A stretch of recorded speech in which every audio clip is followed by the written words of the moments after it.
Le samedi 5 août 2023, on apprenait le décès d'Hélène Carrère d'Ancos. Près d'une semaine plus tard, ses obsèques ont rassemblé ses 3 enfants, très touchés. Quelques jours après le décès d'Hélène Carrère d'Ancos, survenu le 5 août 2023 alors qu'elle était âgée de 94 ans, ses proches organisaient ses obsèques. Elle s'est éteinte paisiblement, entourée de sa famille, et a été inhumée lors d'une cérémonie funéraire qui s'est tenue ce vendredi 11 août à l'église de Saint-Germain-des-Prés, située dans le 6e arrondissement de Paris, voir les photos.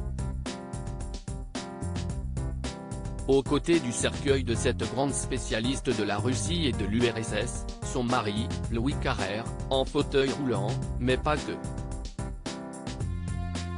On pouvait en effet y voir ses 3 enfants, l'animatrice et docteur Marina Carrère d'Ancos, Nathalie Carrère, avocate renommée, et Emmanuel Carrère, romancier, réalisateur et scénariste plusieurs fois récompensé, notamment du prix Renaudot en 2011.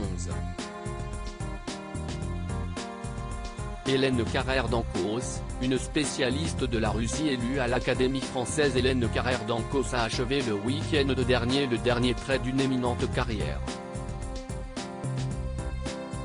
Historienne, elle intègre l'Académie française en 1990 et s'installe sur le fauteuil numéro 14, où s'asseyait précédemment l'écrivain Jean Mistelet. Elle n'est alors que la 3e figure féminine à siéger dans cette assemblée très masculine, créée en 1635. Avant cela, elle s'est aussi engagée en politique, notamment aux côtés de Jacques Chirac, lui permettant de devenir vice-présidente de la Commission des Affaires étrangères de l'Union européenne. En 1999, elle est la première femme à accéder au rang de secrétaire perpétuelle de l'Académie française.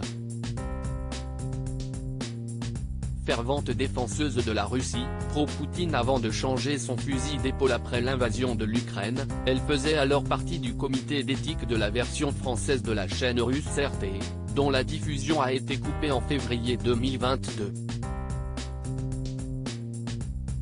Quelle épreuve de perdre sa mère, Marina Carrère d'Ancos lui rend hommage. Quelle épreuve de perdre sa mère, écrivait hier Marina Carrère d'Ancos, je ne pourrai tous vous remercier personnellement mais je voudrais que vous sachiez à quel point j'ai été touchée par vos messages. Tous témoignent de votre gentillesse, de votre bienveillance et de l'admiration que vous portiez à maman. Lors des obsèques, elle s'est montrée attentive auprès de son frère et de sa sœur, mais aussi des autres invités présents.